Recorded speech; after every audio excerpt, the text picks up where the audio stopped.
गजले मेरी मोहब्बत की बरखा, यीशु तेरी मोहब्बत की बरखा। स्वर भी मेरी गान तुम्हारा, यीशु तेरे गीते गाने। गजले मेरी मोहब्बत की बरखा, यीशु तेरी मोहब्बत की बरखा। स्वर भी मेरी गान तुम्हारा, यीशु तेरे गीते गाने। परमेश्वर के नाम की महिमा हो। प्रभात मनन की आराधना मनन में आप सभी का हार्दिक स्वागत है। आइए आज सुबह की शुरुआत करते हैं हमारे उद्धारकर्ता प्यारे प्रभु यीशु मसीह के नाम से।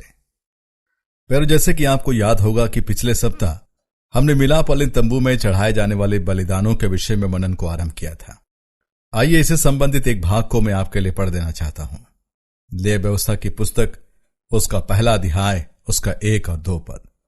यहोवा ने मूसा को बुलाकर मिलाप वाले तंबू में से उससे कहा, इस्राएलियों से कह कि तुम में से यदि कोई मनुष्य यहोवा के लिए पशु का चढ़ावा चढ़ाए तो उसका बलि पशु गाय बैलों अथवा भेड़ बकरियों में से एक का हो। परमेश्वर इस पढ़े गए भाग पर अपनी आशीष को उंडेले। निर्गमन की पुस्तक व्यवस्था की पुस्तक मानी जाती है, जहां परमेश्वर अपने लोगों को व्यवस्था की लंबी सूची देता है।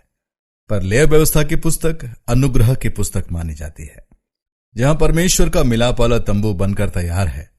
परमेश्वर तंबू में से होकर अपने लोगों के मध्य निवास करता है। साथ ही साथ लेवी व्यवस्था की पुस्तक उसके पहले अध्याय के पहले पद में परमेश्वर अपने लोगों को बता रहा है कि उसकी आराधना कैसी करनी चाहिए। पर जैसे कि हमने देखा था कि इसमें कुल 5 भेंट व बलिदानों के विषय में बताया गया है, जिसमें शामिल है होम बलि, अन्न बलि, मेल बलि, पाप बलि और दोष बलि। इन 5 भेंटों या बलिदानों में से पहले के 3 बलिदान आराधना संबंधित बलिदान थे, अर्थात परमेश्वर ने इस्राएलियों के लिए जो भी कुछ किया उसके प्रतिक्रिया स्वरूप परमेश्वर के लोग अपने आभारी मन को किस रीति से परमेश्वर के सम्मुख प्रकट कर सकते हैं, इन भेंटों में दर्शाया गया था। इसलिए इस श्रेणी में आने वाले बलिदान अनिवार्य रूप से नहीं थे, अर्थात यदि परमेश्वर के लोग परमेश्वर के किए गए कार्यों पर ध्यान करते हैं तो अवश्य ही इन भेंटों को चढ़ाएंगे, वरना नहीं। इसी वजह से यहां लिखा गया, जैसे कि हमने पढ़ा भी था, लेवी व्यवस्था उसका पहला अध्याय और उसका 2 पद। ध्यान दे, इस्राएलियों में से कहे कि तुम में से यदि कोई मनुष्य यहोवा के लिए पशु का चढ़ावा चढ़ाए। आपने ध्यान दिया, लिखा है यदि कोई मनुष्य, अर्थात यह उसके चॉइस पर आधारित है। हां, पर यह बात तो बिल्कुल स्पष्ट है कि परमेश्वर हमेशा हमसे एक आभारी मन की अपेक्षा रखता है। प्यारो, कुछ ऐसा ही विचार क्या हम रविवार की आराधना में नहीं देखते? परमेश्वर की आराधना करे या ना करे यह हमारे चॉइस पर निर्भर है। पर यदि हम सच्चाई से अपने अतीत की हालात के विषय में सोचे और आज हमारे जीवन में परमेश्वर के महान अनुग्रह और भलाई के विषय में विचार करें, तो मैं सोचता हूं कि हम उसकी जय जयकार किए बिना खामोश नहीं बैठ पाएंगे। भले ही वो जय जयकार गाने के माध्यम से हो, मुंह खोलकर आराधना के माध्यम से हो, या खामोश रहकर भी मन ही मन दिल की गहराई से परमेश्वर के सम्मुख अपनी कृतज्ञता को प्रकट करने वाले निःशब्द भाव हो। उसी रीति से पहले के 3 बलिदान आराधना संबंधित बलिदान थे, अर्थात वे मैंडेटरी नहीं थे।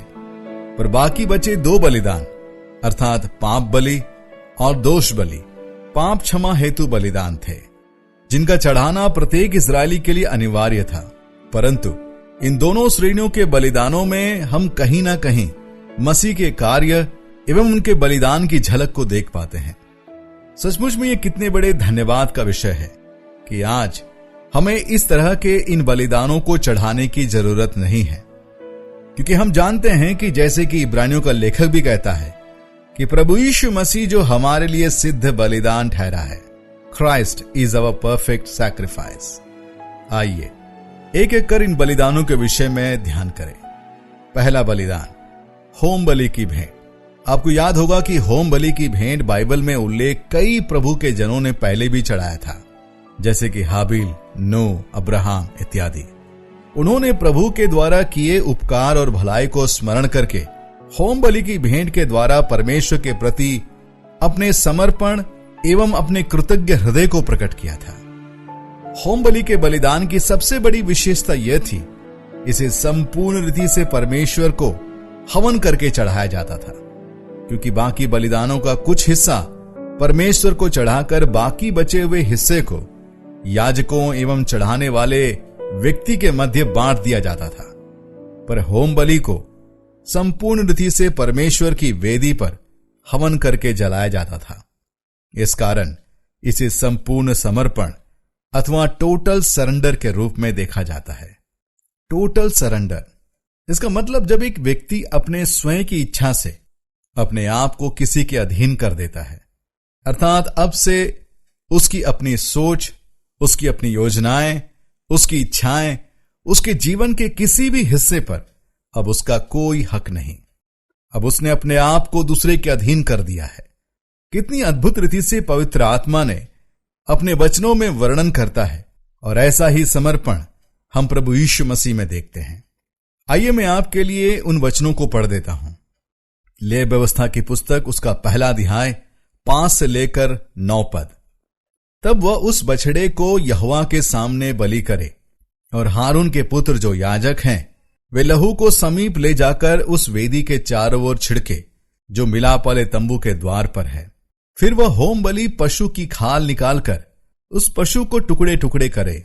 तब हारून याजक के पुत्र वेदी पर आग रखे और आग पर लकड़ी सजा कर रखे, और हारून के पुत्र जो याजक हैं वे सिर और चर्बी समेत पशु के टुकड़ों को उस लकड़ी पर जो वेदी की आग पर होगी सजा कर रखे, और वो उसकी अतड़ियों और पैरों को जल से धोए।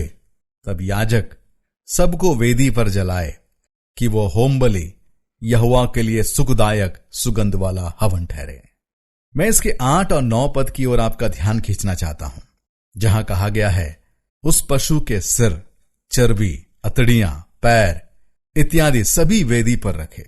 सिर अर्थात हमारी सोच, हमारी योजनाएं, हमारा संपूर्ण व्यक्तित्व हमारे सिर के अनुसार चलता है। उसे बलिदान की वेदी पर रखा हुआ देखते हैं। यही भाव हम अपने प्रभु के जीवन में भी देखते हैं। उसने अपने सिर को अर्थात अपनी सोच, अपनी योजनाएं, अपनी इच्छाएं सभी को पिता के चरणों में समर्पित कर दिया। आपको याद होगा गतसमनी के बाग की वो घटना, जब प्रार्थना के दौरान उसका पसीना खून के समान टपक रहा था। मेडिकल साइंस बताता है कि ऐसा बहुत कम देखा जाता है। ऐसा केवल तब होता है जब एक इंसान असहनीय दर्द की पीड़ा से गुजरता है। ऐसा पीड़ा मानो उसका प्राण अब कुछ ही पलों में निकलने वाला है। तब उसके पसीने में लहू के तत्व मिलकर बहने लगते हैं। यकीनन हमारा प्रभु असहनीय दर्द की पीड़ा से गुजर रहा था, पर ऐसे वक्त पर भी वो कहता है, पिता मेरी इच्छा नहीं पर तेरी इच्छा पूरी हो। अर्थात यदि तू चाहता है कि मैं इस दर्द को अनुभव करूं तो मैं इसके लिए समर्पित हूं। प्यारो, वाकई में यही तो था सच्चा होम बलि का बलिदान, स्वर्ग की महिमा और आराधना का केंद्र। असंख्य स्वर्गदूतों के द्वारा रात और दिन आराधना किए जाने वाला हमारा प्रभु यीशु मसीह अपने आप को पिता के हाथों में समर्पण कर दिया। जैसा कि इब्रानियों का पत्री 9 अध्याय 14 में लिखा है, तो मसीह का लहू जिसने अपने आप को सनातन आत्मा के द्वारा परमेश्वर के सामने निर्दोष चढ़ाया। इफिसियों की पत्री 5 अध्याय 2 में पौलुस लिखता है, प्रेम में चलो जैसे मसीह ने भी तुमसे प्रेम किया और हमारे लिए अपने आप को सुखदायक सुगंध के लिए परमेश्वर के आगे भेंट करके बलिदान कर दिया। प्यारे, योजनाएं हमेशा किसी न किसी के समर्पण से पूरी होती है। संपूर्ण मानव जाति के उद्धार की योजना, सृष्टि की सबसे बड़ी योजना, पाप में गिरकर परमेश्वर से दूर हुए मानव जाति को फिर से परमेश्वर से मिलाने की योजना। हमें अपने आप को बचाने की क्षमता नहीं थी और न कोई था जो हमें इस पाप के बंधन से छुड़ा सकता था। दुनिया में ऐसे कई देवी देवताओं के विषय में सुनते हैं, पर उनमें से ऐसा कोई नहीं था जो हमें बचाने हेतु अपने आप को बलिदान होने के लिए दे दिया हो, बल्कि उन्होंने तो उल्टे लोगों से बलिदानों की एक लंबी मांग रख दी थी। पर हमारा निष्पाप निष्कलंक प्रभु यीशु मसीह जिसने हमें बचाने के लिए अपने आप को होम बलि के रूप में बलिदान होने को समर्पित कर दिया। उसने हमसे कुछ ना चाहा, पर उसने स्वयं के बलिदान से उद्धार की योजना को पूरा किया। इसी महान सच्चाई को प्रकट कर रहा था यह होम बलि का बलिदान, जो प्रभु यीशु मसीह के संपूर्ण समर्पण को दर्शाता था। संपूर्ण मानव जाति को बचाने का वह अद्भुत विचार और मसीह का इसके लिए समर्पण होना। यह विचार मात्र से परमेश्वर कहता है, यह होम बलि का बलिदान मेरे सम्मुख सुखदायक सुगंध वाला बलिदान है। जैसा कि लेवी व्यवस्था की पुस्तक उसका पहला अध्याय उसके 9 पद, 13 पद, 17 पद में भी कहा गया है, वह होम बलि यहोवा के लिए सुखदायक सुगंध वाला हवन ठहरे। प्यारो, क्या आप अंदाजा भी लगा सकते हैं कि हमारा उद्धार परमेश्वर के लिए कितना मायने रखता है? त्रिएक परमेश्वर ने हमारे उद्धार के कार्य को पूरा करने के लिए किस अद्भुत रीति से अपनी अपनी भूमिका को अदा किया। उसके पीछे उसका प्रेम, उसका समर्पण, उसका बलिदान अवर्णनीय है। वाकई में हमारे उद्धार के लिए हमने कुछ भी नहीं किया, पर उसी ने सब कुछ हमारे लिए किया। इसी वजह से पूरे जगत में केवल वही आराधना के योग्य है। आइए उसके प्रेम, उसके समर्पण और बलिदान को स्मरण करते हुए उसकी आराधना करें, उसकी प्रशंसा करें, उसके नाम की महिमा करें। हम इस विषय को आगे भी जारी रखेंगे। परमेश्वर के नाम की महिमा हो। आप सबको मेरा जय मसीह। इतने मुझसे प्रेम किया तू, इतने कहने शब्द नहीं है, जितने माँ भी प्यार नहीं करती, जितने माँ भी प्यार नहीं करती, उतने प्यार मसीह तुमने किए। गजले मेरी मोहब्बत की बरखा, यीशु तेरी मोहब्बत की बरखा, स्वर भी मेरी गान तुम्हारा, यीशु तेरे गीते गाने।